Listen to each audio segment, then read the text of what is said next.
anniversaire de la mort de Baudelaire. Comment tu as dit? Donc c'est le 150e anniversaire. En France, il y a pas mal de cérémonies qui ont lieu, de commémorations et même de travaux. Il y a notamment le journal Le Monde qui a publié un supplément assez conséquent. Et donc en France, c'est un grand moment parce que c'est quand même un des plus grands poètes de langue française. Et donc ça, c'est le premier facteur, c'est qu'il est mort le 31 août 1867. Et la deuxième raison, c'est parce qu'il était venu à Maurice, comme vous le savez. Donc c'est pour ces deux raisons, pour rappeler qu'il est venu à Maurice, et que surtout l'essentiel de son œuvre, c'est-à-dire à mes yeux au moins la moitié des Fleurs du Mal et la moitié du Spleen de Paris, qui sont ses œuvres fondamentales. Il y en a d'autres, mais ce sont ces œuvres-là qui comptent le plus, qui sont les plus connues. Alors les deux œuvres principales, la moitié qui est consacrée pas seulement Maurice, il ne faut pas oublier la petite sœur réunionnaise, mais qui ne s'appelait pas la Réunion, qui s'appelait encore Bourbon. Mais donc les mascarelles sont éminemment présentes dans son œuvre. Les poèmes les plus célèbres que vous connaissez tous, comme Correspondance, La chevelure, Parfum exotique, La vie antérieure, etc., en fait font des allusions à l'île Maurice. Parfois c'est insidieux, comme les grottes basaltiques qui viennent dans une rime, ou je sais pas, dans Alma Lavarese par exemple, c'est peut-être plus évident. Mais il y a pratiquement, même beaucoup de poèmes qui se passent à Paris, assez curieusement, font référence aussi à son voyage au Mascareil. Donc il est venu ici quand il avait 20 ans.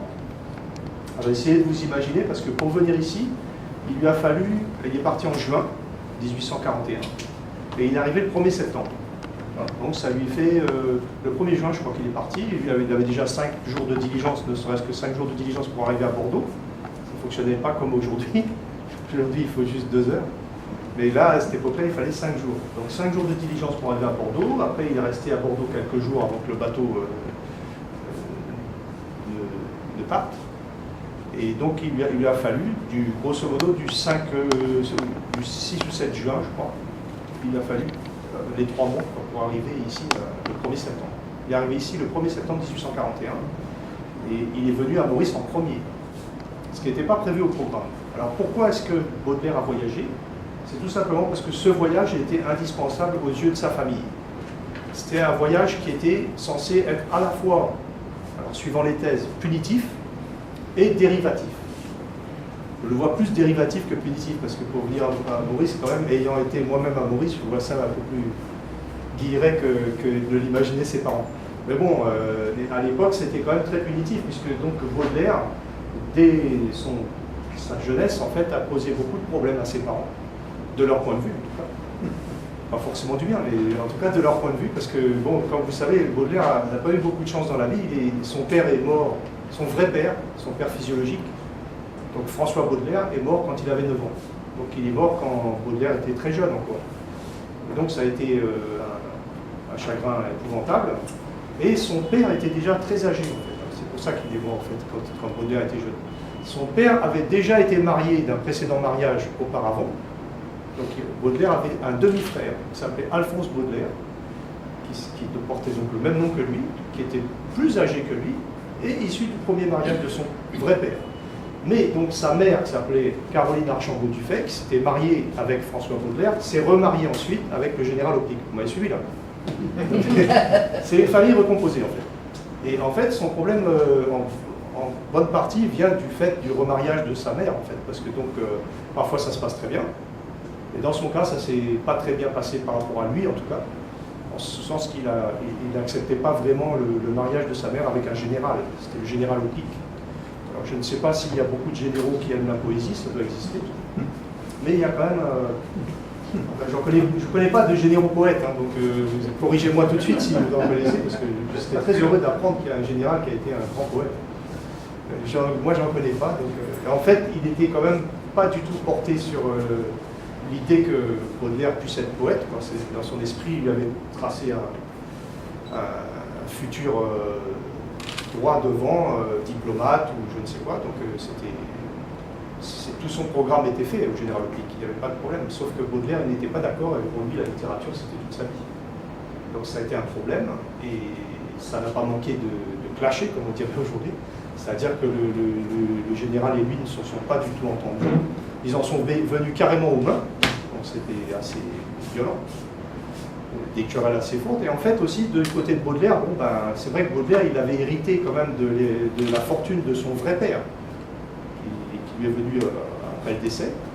Et donc il y a eu un problème de ce côté-là, parce que donc, en même temps, il fréquentait donc, des personnes qu'on dit de petite vertu, hein, des prostituées à l'époque, donc ça s'est su, les parents l'ont appris. Donc bref, dans ces cas-là, à cette époque-là, on fait ce qu'on appelle, on réunit un conseil de famille. Ce que parfois très bien, d'ailleurs. C'est-à-dire qu'on réunit les membres majeurs qui entourent l'enfant le plus près pour décider de ce qu'on va faire, parce que si l'enfant ne tourne pas rond, comme on dirait entre guillemets. Donc du coup, ils se sont réunis, puis moi je trouve que c'était pas idiot, hein, ils ont décidé que finalement un voyage, ça serait pas mal. Parce que ça lui détournerait un peu les idées. Pendant tout le voyage qui dure 3 mois, quand même, il ne se passerait pas grand-chose. Hein, donc ça le calmerait un peu, si j'ose dire. Et puis donc, bon, ils ont dit, on l'envoie aux Indes. On l'envoie aux Indes, ça va le changer nécessairement. Donc c'est ce qui s'est passé. Il a embarqué donc, en juin, il arrive ici. Alors, en chemin, en route, le problème qu'il a eu, c'est qu'il y a eu un énorme cyclone. Mais de mémoire de marin, parce que le capitaine Salise avait toute sa carrière, et c'était un capitaine assez âgé, et sur le paquebot des mers du Sud qu'il emportait, et le capitaine Salise a bien déclaré dans ses mémoires qu'ils ont essuyé une tempête qui était un cyclone, mais le problème c'est que c'était au mois d'août. Donc moi, je ne sais pas si vous avez de mémoire, mais en mois d'août, en principe, au mois d'août, à Maurice ou dans les parages de Maurice, il n'y a jamais de cyclone. Donc, d'après moi, c'est plutôt un cyclone polaire qu'ils ont essuyé, parce qu'à l'aller, ils ne sont pas passés par le cap, donc ils ont dû descendre et doubler le cap assez au sud, et peut-être pas trop loin de l'île du Prince-Édouard, comme on appelle, et donc peut-être un peu trop au sud, ce qui fait qu'il y a, à contre-saison, c'est-à-dire pour nous, il faut savoir que vers le mois de juillet et août, il y a beaucoup de cyclones polaires dans le sud de l'océan Indien. On n'entend jamais parler ici parce qu'ils ne remontent jamais jusqu'à Maurice. Ils sont polaires, donc ils se dissolvent assez vite. Mais en fait, ils existent, et donc en juillet et août, ils sont assez nombreux. Donc bref, leur navire avait essuyé une très très violente tempête qui a duré 5 jours, qui a détruit le bateau en partie, ce qui fait que du coup, ils devaient aller en Inde, et ils devaient passer par la Réunion en principe. Parce qu'il faut rappeler que la Réunion était française à ce moment-là, donc ils devaient logiquement passer par la Réunion. Mais étant donné qu'ils avaient des grosses avaries, ils ont dit qu'ils ne pouvaient pas aller à la Réunion en premier, puisqu'il n'y a pas de port, pas de structure portuaire à la Réunion, donc ça n'allait pas. Du coup, ils ont dit on va passer par Maurice. Et ils sont venus ici pendant les 18 jours, donc du 1er septembre jusqu'au 18 septembre, essentiellement pour réparer le navire. Donc Baudelaire, durant ces moins de 3 semaines, ces 18 jours, a connu Maurice. Et alors, en fait, souvent j'en avais parlé, par exemple, au conseiller culturel de l'ambassade de France, une fois, j'avais dit, ouais, le voyage de Baudelaire et tout, il m'a dit, mais combien de temps il est resté ici? Je l'avais avoué, je lui ai dit, environ 18 jours, et à La Réunion, environ 21, donc ça fait pas beaucoup, quoi. Donc effectivement, on pourrait tirer un trait de plume en regardant les choses avec notre œil d'aujourd'hui, en se disant, arrête, 20 jours et 18, 21, c'est rien. Mais non, parce que déjà, il faut rajouter tout le temps du voyage, donc 3 mois de bateau, 3 mois de bateau, ensuite il arrive ici pendant 18 jours, puis 21 jours à La Réunion, et encore après 4 mois de bateau. C'est-à-dire qu'il est revenu 1 an après être parti. C'est-à-dire qu'il est revenu en juin 1842. Donc c'est un voyage qui lui a pris 1 an de sa vie quand il avait 20 ans. Donc 1 an, c'est très très long. C'est pas comme aujourd'hui, c'est une autre considération, c'est pas les mêmes voyages qu'aujourd'hui avec 10 heures d'avion. C'est autre chose. Il a vraiment connu la mer déjà pour commencer. Donc on pourrait dire aussi que tous les poèmes qui concernent la mer dans son œuvre résultent directement de son voyage. L'Albatros, c'est un souvenir qu'il a eu sur le bateau. La musique qui porte, c'est un poème magnifique sur la mer, c'est son voyage qui l'inspire. Et ainsi de suite. C'est un poète de la mer. Il a énormément les phares, j'en passe et des meilleurs. Il y a beaucoup de poèmes où il fait allusion à la mer. Donc c'est vraiment son voyage qui lui a créé cette impression-là. Et puis donc, la plupart des poèmes des Fleurs du Mal, la moitié, résultent de son voyage. Et donc, il est passé ici d'abord. Alors, sur le voyage lui-même, c'est-à-dire sur le séjour de Baudelaire à Maurice, c'est ça qui est assez fabuleux, c'est qu'il n'y a pratiquement rien. Il y a tout, puisque tout est dans l'œuvre. Donc, il suffit de se reporter dans les Fleurs du Mal pour voir les allusions qui sont extrêmement nombreuses au paysage mauricien, essentiellement. Mais il ne nomme pas les endroits, il ne dit pas les noms, il dit presque rien. Donc c'est par bribes qu'on apprend avec semi-certitude ce qu'il a pu faire pendant les 3 semaines où il était ici et à La Réunion. Mais il y a énormément de supputations, et il y a énormément de légendes.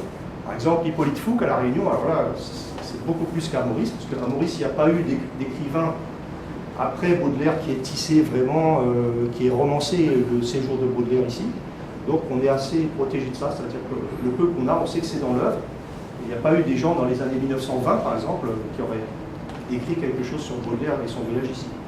Donc, heureusement que ça n'a pas déformé. Mais tandis qu'à La Réunion, ce n'est pas le cas. Il y a Hippolyte Fouque qui a écrit un livre donc, très tardivement, dans les années 1910-1920. Et son livre fait allusion au voyage de Baudelaire, et il a induit beaucoup de monde en erreur, parce qu'en fait, il ne cite pas ses sources, et il raconte beaucoup d'extravagances, comme quoi évidemment des histoires d'amour dans les cirques de Salazie ou autres, mais on n'a pas de preuves, ni de nom d'ailleurs, donc c'est un peu suspect, puisque ça date de plus de 70 ans après. Donc il ne l'a pas connu lui-même, donc comme il ne cite pas ses sources, c'est très peu fiable. Donc bref, moi je pense qu'on n'a pas grand-chose en fait sur la certitude de son séjour ici, si ce n'est qu'on sait qu'il a été reçu par les Hotards de Bragard. Donc Adolphe Otard de Bragard, qui était un agriculteur, fourriériste, c'est très important de le savoir, c'était quand même une personne à Maurice qui était très originale. Il a fait partie du groupe des fourriéristes que Raymond Dugnaville a décrit en large dans son livre. Donc c'était quelqu'un d'assez original et qui a reçu donc Baudelaire durant tout son séjour ici. Alors, moi je suppose que logiquement, puisque la maison des Hotards de Bragard existe toujours à Maurice, ça n'est ni plus ni moins que l'étude de Maître Robert, c'est celui de la commission électorale notamment, qui est décédé. Alors l'étude qui est dans la rue Guibert, l'étude de Maître Robert, c'est la maison des Hotards de Bragard. Donc ça veut dire Adolphe Otard de Bragard et sa compagne, plutôt son épouse, qui était Evelyne de Carcenac, habitaient cette maison. Donc en toute logique, si un jour il faudrait vraiment commémorer, si on pouvait commémorer dignement, c'est cette maison qui a le plus de chances d'avoir vu Baudelaire. Donc, et d'ailleurs quand on va là-bas, on voit bien, enfin c'est une maison à Bardeaux, avec des colonnades aussi, enfin avec très ancienne, avec la cour devant. Par exemple, moi j'avais appris que justement sur la cour devant, il y a un immense manguier. Et en fait, à l'époque, au milieu, là, il y avait un jet d'eau. Et il y a un célèbre poème de Baudelaire qui s'appelle Le jet d'eau. Donc vous voyez, c'est des choses que parfois on est content d'apprendre parce qu'on se dit, tiens, mais en plus, ce poème-là, que je ne pensais pas du tout lié à Maurice, si ça se trouve, il l'est quand même. Donc bref, même quand il est à Paris, parce qu'en fait, ce qui est important de savoir aussi, c'est que quand il revient à Paris, là, ça se passe mal. C'est-à-dire qu'il revient, sa famille pensait que ça l'avait changé, et effectivement ça l'a changé, ça l'a même bouleversé, parce qu'ici il a connu toutes sortes de choses qu'il n'avait jamais connues dans sa vie, d'autres religions. Quand il dit par exemple dans le poème Le Voyage, il dit nous avons salué les idoles à tronc. Alors, nous avons salué les idoles à tronc. En fait, il est arrivé ici le 1er septembre, comme je vous ai indiqué. Or, c'est juste au moment de la fête de Gamèche-Châteauty. Donc c'est fort possible qu'il y a même pratiquement de toute chance que quand il dit « nous avons salué les idoles à tronc » dans un poème qui s'appelle « Le voyage », c'est pas du voyage, c'est pas voyage, c'est pas un voyage, c'est le voyage. Et quand il dit le voyage, c'est son voyage. Et quand il dit des hommes de toute nation, nous avons rencontré des hommes de toute nation, etc., il le dit dans le poème Le Voyage, c'est évidemment Maurice. Et nous avons salué les idoles à tronc, évidemment c'est Maurice. Alors c'est étonnant parce qu'aucun exégète de l'œuvre de Baudelaire jusqu'à présent n'est venu à Maurice. Aucun. C'est-à-dire, il y a des gens qui ont consacré toute leur vie à Baudelaire, en fait. Depuis le début, il y avait les Crépet qui étaient connus. Alors, Eugène et Jacques Crépet qui étaient les premiers exégètes de Baudelaire. Après, il y a eu Claude Pichois récemment, etc. Et donc, aucun de ces exégètes n'est jamais venu à Maurice. Et c'est dommage parce qu'en fait, en venant ici, il y a beaucoup de choses qui s'éclaircissent, qu'on comprend. Par exemple, le poème à une Malabarèse, si vous lisez les annotations de Claude Pichois dans la Pléiade, il dit qu'à un moment donné, Baudelaire fait rimer donc platane et banane. Donc, et Pichois dit, mais c'est la rime la plus plate que j'ai jamais vue sous sa plume. Et j'imagine qu'il dit ça en fait parce que, il dit, parce que les platanes c'est typiquement français, les bananes c'est typiquement exotique, donc ça ne peut pas être, c'est pas sérieux quoi. Sauf que Pichois ne sait pas qu'à Maurice, c'est sans doute un des seuls endroits, Maurice et la Réunion, où les platanes et les bananes se côtoient, parce que les platanes ont été importés, donc il y a effectivement des platanes à la même hauteur, à la même altitude pardon, que les bananiers. Donc c'est tout à fait, au contraire, je pense que c'est une vision très précise de Baudelaire qui relate quelque chose qu'il a vu, qu'il a vraiment vu. Donc ne passer à côté en disant que platane et banane c'est banal, souvent dans les études que les gens ont faites des fleurs du mal, ils sont passés à côté de beaucoup de choses. Un des vers les plus célèbres de Baudelaire qui est dans Sed non satiata, on pourrait traduire par Jamais rassasié, tout un programme dans les fleurs du mal, Sed non satiata qui est un de ses plus beaux poèmes, il dit comme ça,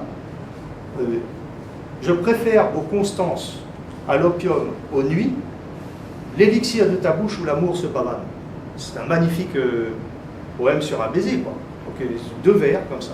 Mais les gens ont mal orthographié, les éditeurs ont mal orthographié le premier vers constamment pendant 75 ans, sans se référer au texte initial de Baudelaire. C'est-à-dire que quand il disait « je préfère aux constances, à l'opium, aux nuits », alors aux nuits, il l'avait bien écrit, AU, plus loin, N majuscule, UITS. Effectivement, quand on voit que le nuit en question va rimer ensuite avec ennui. Alors effectivement, c'est une rime complètement plate, parce que ennui et nuit, c'est vraiment nul comme rime. Sauf qu'il ne s'agit pas des nuits, il s'agit du Nuit Saint-Georges. Donc vous voyez que c'est derrière quelque chose qui paraît banal, si on passe à côté, on se dit, bon, bah, il n'est pas très malin, il a mis une nuit... Alors qu'en fait, non, pas du tout. Il s'agit du vin de Nuit Saint-Georges. Donc je préfère au Constance, qui est le vin de Constantia, qu'il a connu, puisqu'il est passé au Cap. Donc il a connu le vin de Constance. Je préfère aux constances, à l'opium et aux nuits, l'élixir de ta bouche où l'amour se pavane. C'est un vers magnifique, mais que les gens ont mis 75 ans avant de comprendre pourquoi il fallait l'orthographier de cette façon. Donc vous voyez qu'il y a beaucoup de manquements dans les études baudelairiennes, et un des premiers, c'était qu'on ne connaît absolument rien sur son voyage. Il n'y a pas eu d'études sur son voyage ici, il n'y a pas eu avant une vingtaine d'années en arrière, c'est tout. Auparavant, il y avait des fantaisies, comme je vous dis. Hippolyte Fouque avait écrit un livre assez amusant, donc, qui romance, mais il n'y avait pas d'études. Donc les gens ont à la fois fait l'impasse sur son voyage, et également, parce que moi je pense que le voyage et sa compagne, donc, qui était Jeanne Duval, étaient certainement liés l'un avec l'autre. Alors peut-être au niveau imaginatif, uniquement. C'est-à-dire que quand il revient à Paris, le voyage l'a transformé. Ici, il a connu des couleurs, des sons, des odeurs différents. C'est-à-dire qu'à un moment donné, il faut savoir qu'à Paris, par exemple, au XIXe siècle, donc, tout le monde était habillé d'une manière assez uniforme, en lin. Il n'y avait pas de cotonnade encore, et il n'y avait pas de soierie, évidemment. Donc les gens étaient habillés en lin.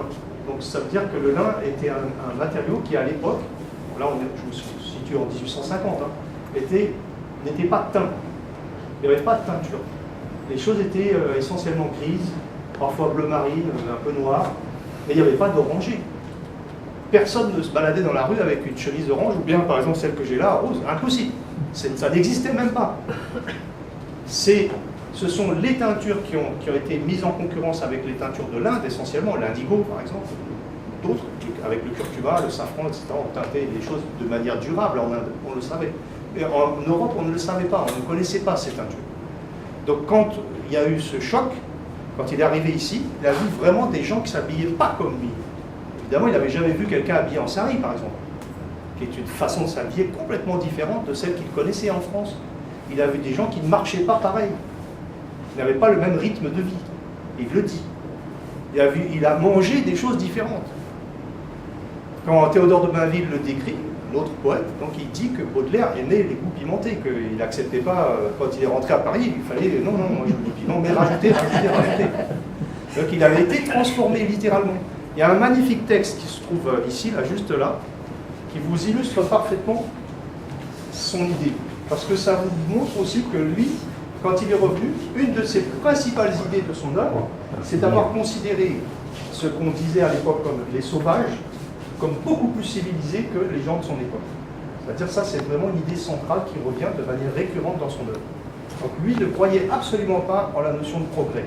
Il avait même horreur du progrès. Parce que le 19e siècle, c'est officiellement le siècle du progrès, quand l'électricité, j'en passe, était meilleur. Donc tout était en train de changer autour de lui, y compris Paris d'ailleurs. Parce que l'essentiel des Fleurs du Mal se passe aussi à Paris. Mais il est en fait de critique d'art, donc il n'est pas très connu. Mais il fait allusion à Maurice en fait.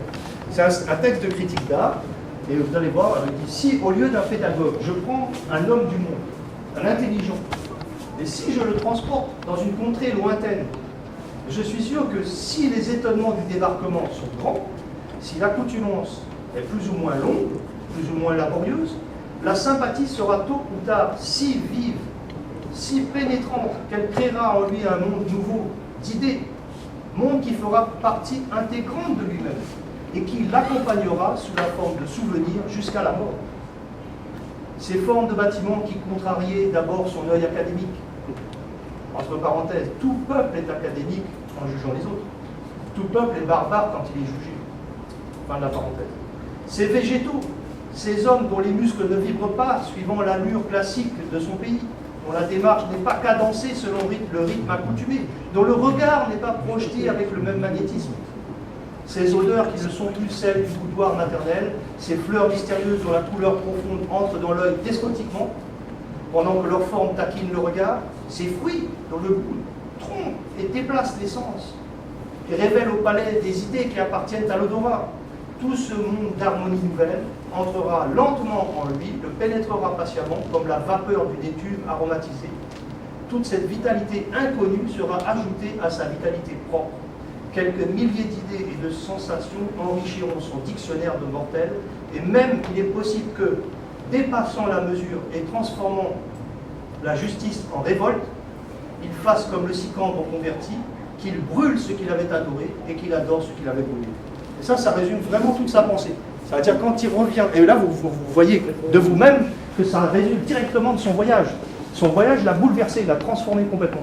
Quand il est revenu, moi j'ai souvent l'habitude de considérer que Baudelaire, quand il est revenu à Paris, il s'est retrouvé piégé parce qu'il était en exil dans son propre pays.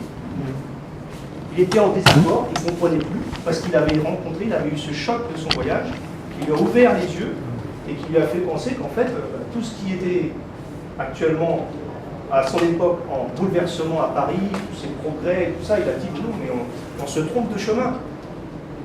On se trompe de chemin, et il est un des premiers à l'avoir dit. D'ailleurs, il était un admirateur forcené d'un peintre américain, c'est assez étonnant, il avait des goûts éclectiques, des fois on n'imagine pas. Un de ses peintres préférés était le peintre Catlin. Catlin, c'est un peintre qui a fait toute sa vie des portraits d'Indiens d'Amérique. C'est-à-dire, vous allez voir sur Internet, vous verrez des portraits magnifiques, hein, c'est vraiment de très beaux portraits d'Indiens d'Amérique. Et c'était un de ses peintres préférés. Donc, vous voyez, derrière son idée du sauvage se cache en fait l'idée, à son idée à lui, c'est que ce sont des gens qu'il préfère. Il dit qu'il préfère carrément ce type de personnes plutôt que les gens qui l'environnent à Paris, qui jurent que par le progrès, tout va pour le mieux dans le meilleur du monde. Donc finalement, ça fait réfléchir quand même. Pour moi, ça nous donne des doutes. Hein. Moi, ce que j'aime bien dans Baudelaire, c'est aussi cette absence de manichéisme. C'est pas quelqu'un qui dit, voilà, le bien c'est là, le mal c'est là. Les fleurs du mal, ça dit tout. C'est-à-dire, d'ailleurs, l'oxymore des fleurs du mal, qui paraît un paradoxe évident, se cache en fait tous nos doutes. C'est pour ça que c'est un auteur extrêmement humain, parce qu'il nous livre ses pensées, y compris les plus secrètes, les plus triviales parfois, mais il nous dit, voilà, en fait, moi il m'a beaucoup aidé, parce que c'est pas quelqu'un justement qui émet un jugement. Il dit comme il est, lui, il ne cache rien, mais il ne dit pas, voilà, moi je pense que c'est par là qu'il faut aller, parce que voilà, la morale nous dit que c'est là, et c'est clair. Non, pour lui c'est trouble. Et c'est vrai que si on regarde bien dans notre destin personnel, même moi je vois, disons, le destin de ma famille, mais mon père a tué des gens. Mon père, il était en Allemagne, et ben, il a dû tuer des Allemands, et donc il est passé par le contraire de ce qu'il aurait voulu faire dans la vie. Donc souvent on est amené, je ne dis pas à faire exactement le contraire de ce qu'on voulait faire au départ, mais souvent on est amené à des détours. Et on est amené, on se dit, bah oui, mais il faut composer, il faut. Et donc lui, il fait quand même référence à cette espèce de doute permanent, c'est-à-dire il ne sait pas quel est le chemin. C'est à chacun de le trouver, et j'aime bien cette absence de manichéisme dans sa pensée. Bon, quand il revient à Paris, il faut savoir qu'il a mal tourné, là, au point de vue de ses parents, pas à mon point de vue. évidemment, mais il a mal tourné pour ses parents, puisque bah, il revient et il a flambé, ce qu'on appelle, c'est-à-dire que la fortune de son père, qui s'appelait François, bah, en 6 mois, il a liquidé à peu près la moitié de la fortune dont il disposait. Donc, le général Opic, s'en rendant compte, il voyait les trucs arriver, les factures, tout, parce qu'il habitait à l'hôtel Pimaudan. L'hôtel Pimaudan, c'est à l'île Saint-Louis, c'était un des hôtels les plus chers, qui flambait, quoi. Il menait grande vie, il invitait plein de gens chez lui, et puis donc il achetait des œuvres d'art en pagaille, donc voilà. Et donc assez vite, il s'est retrouvé, la moitié était déjà partie, donc le conseil de famille se réunit, et dit oh là là là là là, mon gamin, ça va pas. Alors c'était Alphonse Baudelaire, Madame Opic, le général Opic, et Maître Narcisse Ancel, un notaire. Donc il décide, à eux tous, le conseil de famille décide de, entre guillemets, pas spolier, mais ils l'ont qu'on appelle ça, déchu de ses droits. C'est-à-dire que Baudelaire, pendant tout le restant de sa vie, a été considéré aux yeux de la loi comme mineur. Il faut savoir qu'il n'avait pas le droit donc, de disposer de sa fortune. Donc il devait chaque fois demander à Maître Narcisse Ancel, voilà, j'ai besoin de 50 francs parce qu'il faut absolument que je m'achète quelque chose, des vêtements, je ne sais quoi. Donc il devait demander. Et à ce moment-là, Maître Narcisse Ancel examinait les choses, disait bon, bah oui, ok, c'est justifié, je t'accorde les 50 francs. Donc c'était comme ça tout le restant de sa vie. Il n'avait pas d'argent à lui. Et la deuxième chose aussi qui est très importante de savoir, c'est que, résultant de cette déchéance de ses droits, il n'avait pas le droit de se marier, parce qu'il était considéré comme mineur. Donc il lui fallait l'aval du conseil de famille pour pouvoir choisir les luttes de son cœur. Et c'est très important à savoir, puisque, comme vous le savez, donc Baudelaire a été avec une femme pendant 25 ans. C'est très long, il est mort très jeune, il est mort à 46 ans. Donc 25 ans, c'est énorme.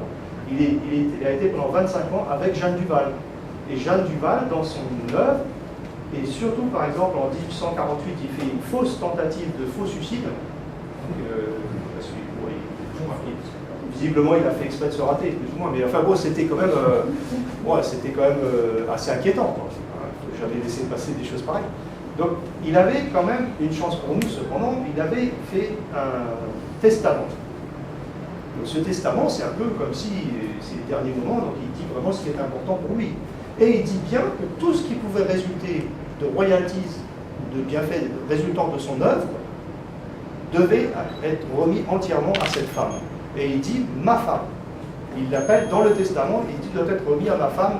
Et donc on sait explicitement que c'est Jeanne Duval.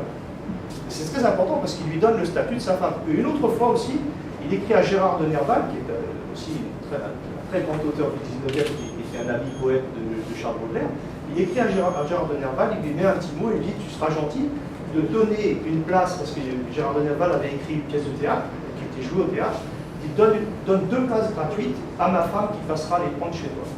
Et on sait que c'est Jeanne Duval. Donc ça veut dire qu'à plusieurs reprises, comme ça, sous sa plume, il a bien dit ma femme. Une autre fois aussi, il écrit à sa mère et puis il lui dit pourquoi vous ne me parlez jamais de mariage, etc. Parce qu'il sait très bien que sa mère condamne sa relation avec Jeanne Duval, elle ne veut même pas en entendre parler, elle ne veut même pas la voir. Donc, vous voyez, il en a souffert certainement toute sa vie. Et bref, à mon avis, pour nous, c'est très important de savoir ça, parce qu'en fait, c'était sa femme. C'est lui qui le dit. Donc, et ça aussi, la critique ne l'a pas accepté. C'est que récemment que les gens sont revenus à une certaine image de cette femme, parce que jusqu'à présent, les gens ne pensaient qu'à la réduire à néant, c'est-à-dire dire qu'en fait, elle était la cause du mal des fleurs du mal, si je veux dire, c'est la cause de tous ces maux. Donc c'était censé qu'elle lui a volé tout son argent, c'était à cause d'elle qu'il a dépensé toutes ses dépenses, c'est elle qui était alcoolique, c'est elle qui l'a précipité dans la déchéance de sa vie, etc., enfin de leur point de vue. Hein. Et donc, quand on sait quand même le miracle des poèmes qu'il a écrits, bon, c'est vraiment dur d'entendre ça, mais...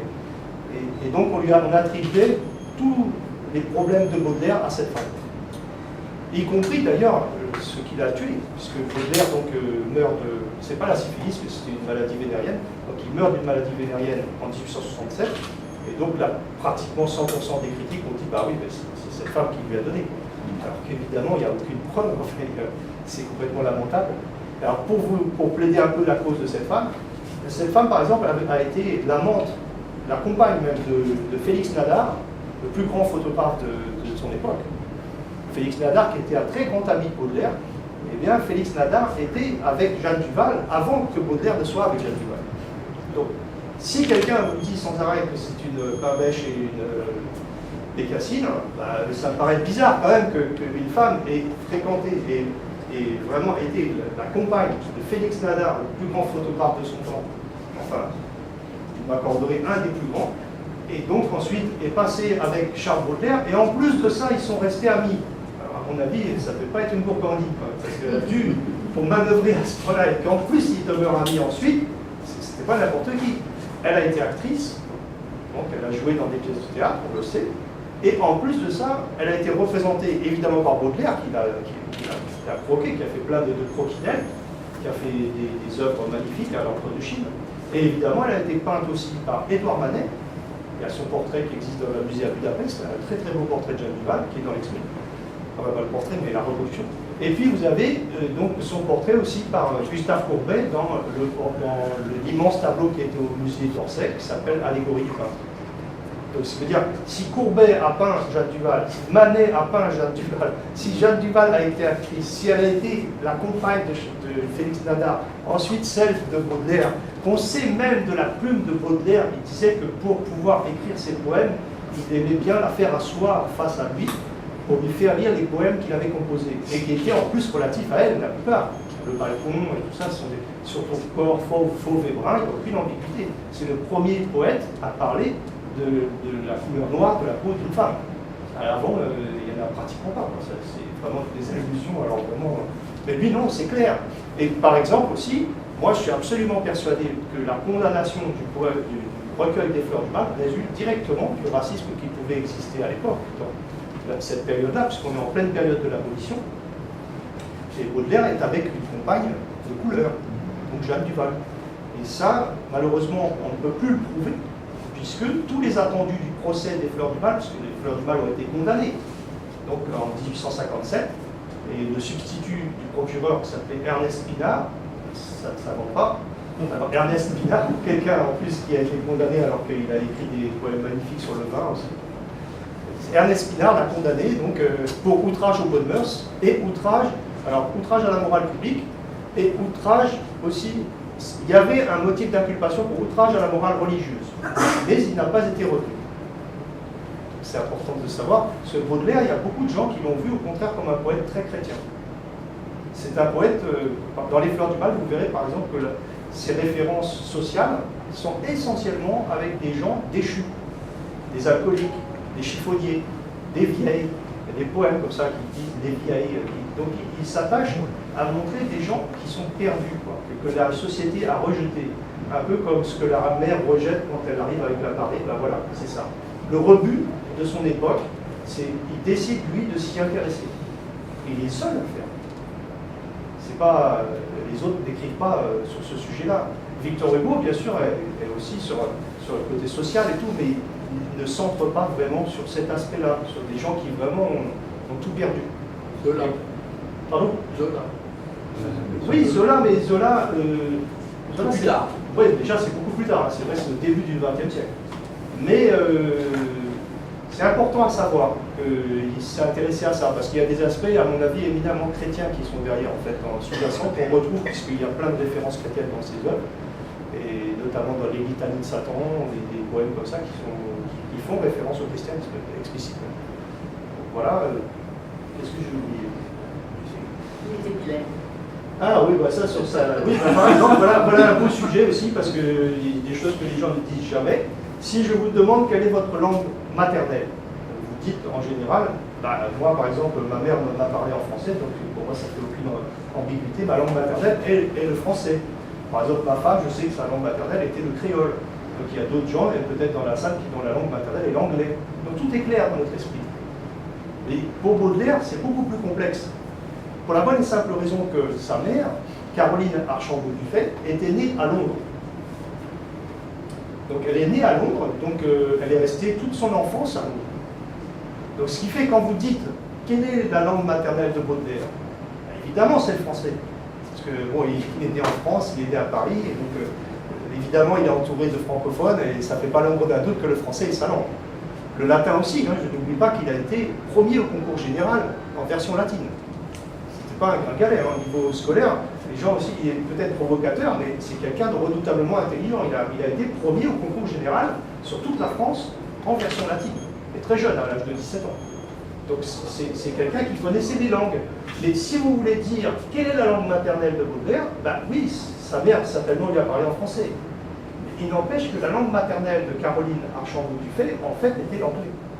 Donc quand Baudelaire se met à traduire les plus grands auteurs de langue anglaise ou américaine à l'époque, ça n'est pas anodin, c'est aussi tout un système, toute une preuve d'amour aussi quelque part, ou peut-être il essaye de retisser une relation qui est bien difficile parce que bon, c'était quand même très tourmenté par le remariage de sa mère et tout, bon, il a très mal vécu.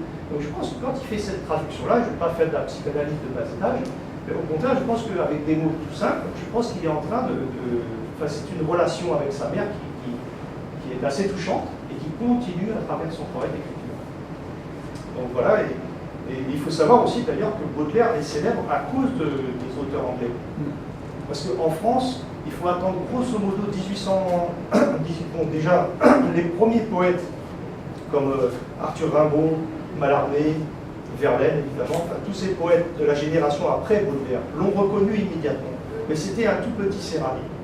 C'est-à-dire qu'ils ont tout de suite compris que c'était un génie parce qu'il a complètement bouleversé l'histoire de la poésie, en tout cas française, mais peut-être même mondiale, parce que les sujets qu'il abordait étaient différents. Faire un poème qui s'appelle Une charogne, vraiment ça viendrait à l'idée de personne à son époque, parce que les gens étaient dans Musset et tout ça, donc pourquoi faire un poème sur une charogne, quoi? Or, il n'y a pas plus beau poème quand vous regardez les derniers vers, hein, dites à la vermine qui vous mangera de baisers que j'ai su garder en mon cœur je sais pas quoi, de mes amours décomposés. Ça nous fait frémir. C'est vraiment beau, quoi. C'est incroyable. Il dit mais avec des mots qu'on n'attend pas, quoi. C'est pas du tout les critères de beauté et d'excellence de son époque. Il est complètement à rebours. Donc, les gens, quand ils l'ont lu, ils disent mince, il a osé faire ça. Ben oui, il a osé.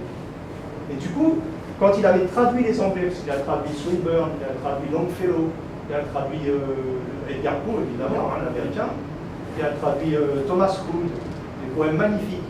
Il a traduit, et tout le monde reconnaît aujourd'hui que c'est un des plus grands, peut-être le plus grand traducteur de langue anglaise vers le français. Et du coup, quand il est mort, ça n'est pas en France qu'il a été reconnu. Jamais. Ça, c'est arrivé vraiment, la reconnaissance sociale en France commence au début du XXe siècle, et encore, parce qu'il faut savoir que les Fleurs du Mal, telles qu'elles étaient conçues par Baudelaire, ont été interdites jusqu'en 1949.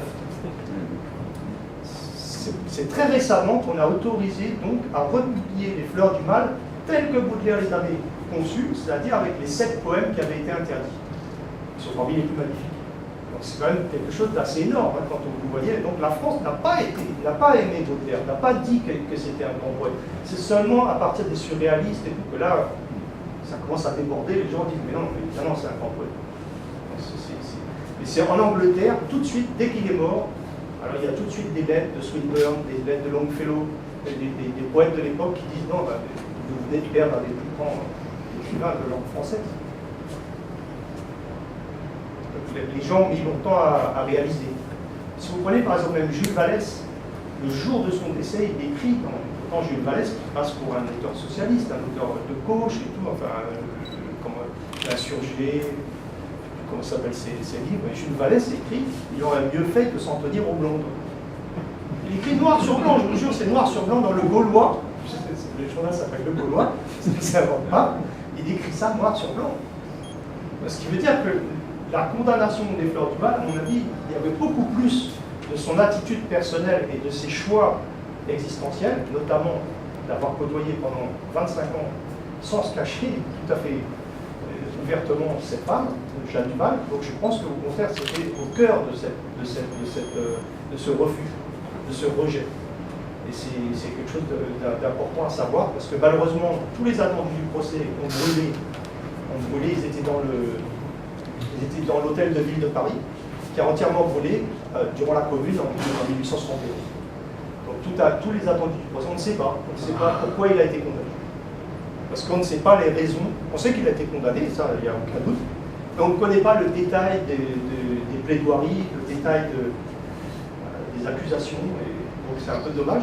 Parce que du coup, moi je suis absolument persuadé que si on lit bien les 7 poèmes qui sont incriminés d'ailleurs, ce sont des poèmes qui sont consacrés entièrement à Jeanne Duval. D'ailleurs, les poètes ensuite ne s'y sont pas trompés parce que en 1934, lorsque Léopold Sédar Senghor fait sa thèse de doctorat, S7, il l'a fait sur Baudelaire, Duval, en prenant directement des citations de l'Albatros ou d'autres poèmes. Donc, les fleurs du mal sont présentes dans le cahier d'un retour au pays natal. Explicitement, il fait exprès de faire ces citations-là. Ce qui veut dire que Baudelaire a été, même quand il était à Paris, il se regroupait entre gens des îles. Baudelaire était l'ami d'un poète martiniquais qui s'appelait Privat d'Anglemont. Les premiers poèmes de Baudelaire n'ont pas été publiés sous le nom de Baudelaire. C'est sous le nom de Privat d'Anglemont, un martiniquais, que les premiers poèmes de Baudelaire ont été publiés en France. Il était très ami avec Auguste Lacossade, donc un très grand poète réunionnais, abolitionniste, et avec le comte de Lille, qui était un de ses meilleurs amis. Donc ils se regroupaient, on a la preuve qu'ils se regroupaient, Jeanne Duval, le comte de Lille, Lacossade, tous ces gens-là se connaissaient. Et d'ailleurs, les rares écrivains sur lesquels Baudelaire, parce qu'il était quand même très très difficile au niveau critique, il aimait bien descendre les gens en bonne et due forme, jamais il n'a dit du mal de le comte de Lille, jamais de Lacossade. Lacossade est le premier aussi à l'avoir publié sous son nom, c'est-à-dire dans la revue de l'Europe que dirigeait Lacossade. Donc il a publié les premiers poèmes de Baudelaire. Et ça, on ne le dit jamais. C'est-à-dire qu'il y a eu vraiment un regroupement de thématiques, de préoccupations et de choix de ces gens-là qui se souvenaient qu'ils venaient d'ailleurs, qu'ils avaient peut-être des valeurs différentes à échanger, à promouvoir. Et ça, malheureusement, en France, on passe complètement à côté. Jusqu'à présent, alors, l'expo elle-même, c'est simple, vous avez tous les documents que vous pouvez voir là, sont contemporains. C'est-à-dire, grosso modo, vous en avez depuis 1812 jusqu'à 1860-70. Donc, c'est pas 1841 exactement, mais vous avez la plupart des documents que vous voyez là, datent, grosso modo, de la période où Baudelaire est arrivé ici. Donc, ce qui veut dire que les documents que vous voyez sont des paysages qu'il a peut-être vus lui-même. Évidemment, en dessous, on a mis des poèmes, on a mis aussi des passages sur son voyage pour expliciter un peu plus son voyage, les détails. Et puis, tout un appareillage de livres, il y a plein de livres sur Baudelaire. En moyenne, il sort à peu près 2 ou 3 livres sur Baudelaire chaque année. Ouais, depuis un siècle, c'est énorme, énorme. Il faut savoir qu'aux États-Unis, il y a un institut qui s'appelle le Vanderbilt Institute, qui est entièrement consacré à Baudelaire, avec des salariés, c'est un truc qui existe dans le Tennessee, Vanderbilt Institute, qui a d'ailleurs dirigé Claude Pichois, son dernier exégète en date. Ouais, Baudelaire, c'est vraiment, il a été traduit dans plus de 40 langues. C'est vraiment un recueil, les fleurs du mal, bon, après la Bible, hein, mais bon, il n'arrive pas loin derrière. Peut-être Jules Verne aussi, qu'il a admiré dans le monde entier, pour d'autres raisons. Mais vraiment, et lui, alors, Jules Verne, à l'inverse, je pense, pour sa croyance au progrès. Donc, mon avis, c'est vraiment 2 auteurs qui mériteraient d'être comparés parce qu'ils sont complètement contraires. J'ai adoré Jules Verne, pour l'instant. Voilà, donc, si vous avez des questions, des échanges. Ouais, je crois qu'il y a une petite concurrence entre Maurice et La Réunion. Ouais, c'est vrai. Il y a à propos de Baudelaire lui-même et de la Dame créole. Ouais. Alors, il y a une rumeur, je ne sais pas si elle est, qu'on vient les fonder, que ce serait Madame Cotard qui serait la Dame créole. Non, c'est absolument certain que c'est Madame Cotard. Ah bon. C'est d'ailleurs Emeline de Carcenac, la mère de mais celle comment qui on va établit épouser ça Ferdinand historiquement? Ah mais c'est obligé parce qu'il y a Baudelaire, quand il a écrit à une dame créole, alors il y a plusieurs confusions. La première, la plupart des gens disent à une dame créole, donc forcément il s'agit d'une femme noire, puisque à une dame créole, dans le sens d'aujourd'hui. Mais seulement manque de chance, c'est le seul poème qui n'est pas du tout consacré à une femme noire, qui est consacré au contraire à une femme blanche, qu'on sait être blanche, puisque c'est justement accompagnant ce poème qu'il a écrit une longue lettre, qu'on connaît bien, hein, à Adolphe Otard de Braga, ce qui prouve que parfois les gens ont des idées toutes faites sur Baudelaire, parce que bien souvent ils croient que c'est un provocateur pur et simple, un peu à la Gainsbourg, qu'il a très bien interprété d'ailleurs. C'est vrai qu'il y a ça. Mais en même temps, par exemple, prenez cet épisode. Il écrit à M. Adolphe Otard de Braga pour le remercier du magnifique séjour qu'il a passé à Maurice, et il dit, vraiment, je passe par vous parce que j'ai écrit ce poème sur votre épouse, et il ne serait pas convenable que je revoie directement ce poème à votre épouse. Et Il dit, je sais pourquoi je vous le donne à vous, pour que vous jugiez vous-même si c'est décent de lui communiquer. Mais attendez, moi, jamais... Je suis bien élevé, mais je n'avais pensé à un truc comme ça. Donc je dis que c'est... Et cette lettre, elle existe. Elle dit exactement le contraire. Bien souvent, vous savez, il y a des mauvaises interprétations avec Baudelaire. Par exemple, les gens ont vu les paradis artificiels comme une espèce de promotion des drogues. Moi, je le donnerais sans hésiter une seconde à mon fils Virgile, qui a bientôt 16 ans, pour lui dissuader des drogues. Parce que, autant pour le vin, je crois pas. Là, je serais beaucoup plus drôle. Méfie-toi, parce que le vin, il dit des choses vraiment magnifiques sur le vin. Fais attention quand même à l'abus d'alcool. Mais en dehors de ça, quand il parle aussi bien de l'odanum, qui est dérivé opiacé, ce sont ces douleurs qu'il montre. Parce que les gens ont mal compris, parce que quand ils se réunissaient avec ce qu'on appelait le club des hachichin, donc avec Théophile Gautier, avec avec Balzac, donc c'est des gens qui expérimentaient un petit peu. Alors vraiment là, c'est un club très sélect, ils se réunissent entre eux. Il faut savoir qu'ils fumaient absolument pas, hein. C'était pas fumé, c'était mis en confiture, on appelait ça du davanesque, donc c'était en confiture sur du pain. Donc ils mangeaient ça, et ça faisait des trucs, douleurs gastriques épouvantables. Mais à mon avis, à mon humble avis, je pense que la motivation de Baudelaire et la motivation des autres écrivains qui se réunissaient avec lui était complètement différente. Parce que Baudelaire, toute sa vie, après, il a été accro au laudanum, donc à des dérivés d'opiacés, parce que lui, son problème, c'était qu'il était malade. Il était très très très malade et il avait des douleurs physiques épouvantables. Et le seul moyen qu'il avait pour s'en sortir, c'était effectivement ces drogues qui étaient assez dures. Donc malheureusement, il écrit bien qu'en fait, bon, il a quitté une douleur pour une autre. Il écrit bien que le laudanum l'a mis dans un piège terrible. Il l'écrit, il le dit, il dit ses souffrances. Il dit ses souffrances de drogue et il reconnaît qu'il est drogué. Donc finalement, moi je trouve qu'on a été un peu sévère avec lui parce qu'on en a fait quelqu'un de très provocateur, de très peu respectueux et tout, alors qu'en fait c'est quelqu'un d'extrêmement respectueux, pour moi. Et mais ça dépend ce qu'on entend par respect, quoi. C'est très sensible. Oui, très sensible, ça c'est une évidence. Voilà. Bon, bah, j'espère que je vous ai...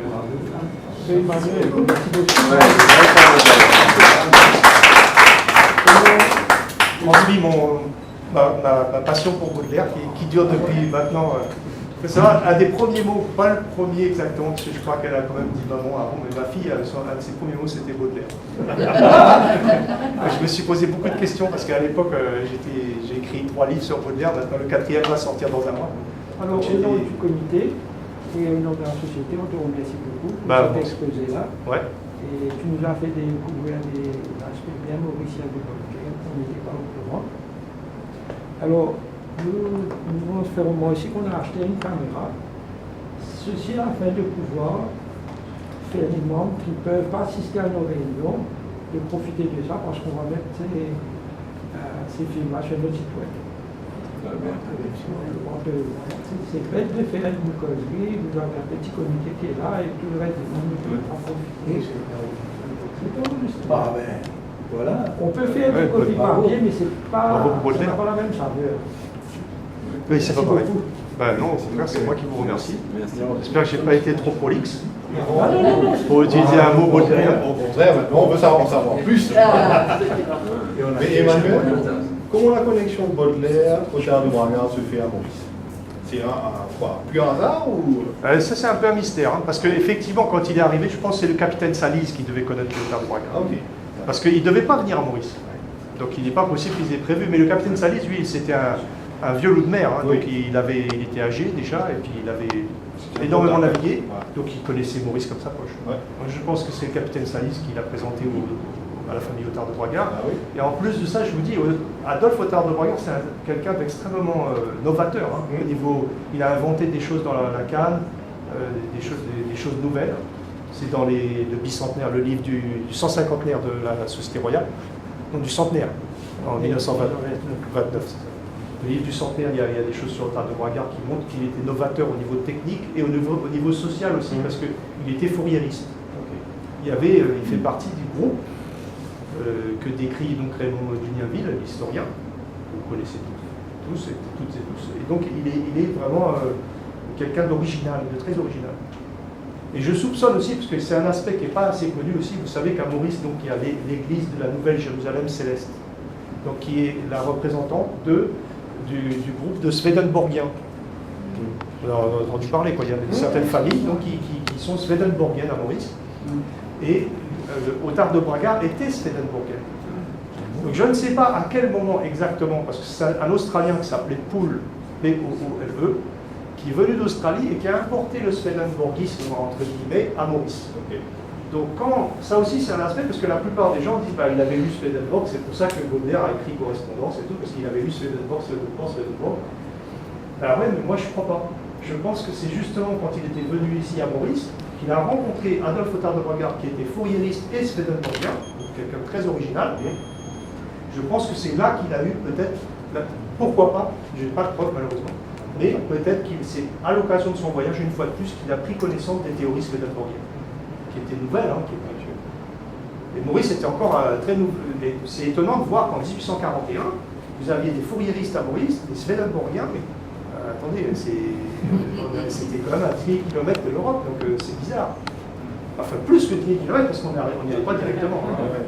Beaucoup plus que 10 000 km. Oui, Yves. Et donc, Malcolm de Chazal, Baudelaire, mais...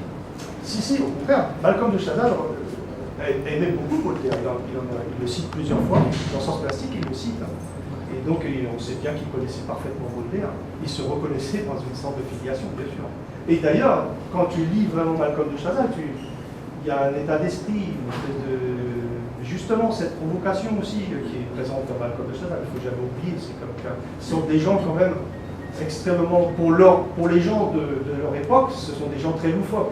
On peut utiliser un mot qui ne blessera pas.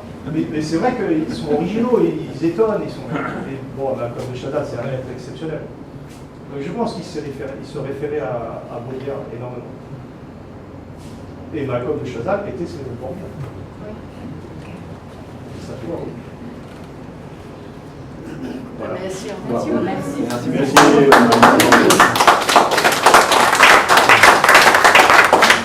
Faut que je m'arrête parce que sinon, moi, j'y suis encore jusqu'à demain matin. Merci beaucoup. Tu nous as charmés.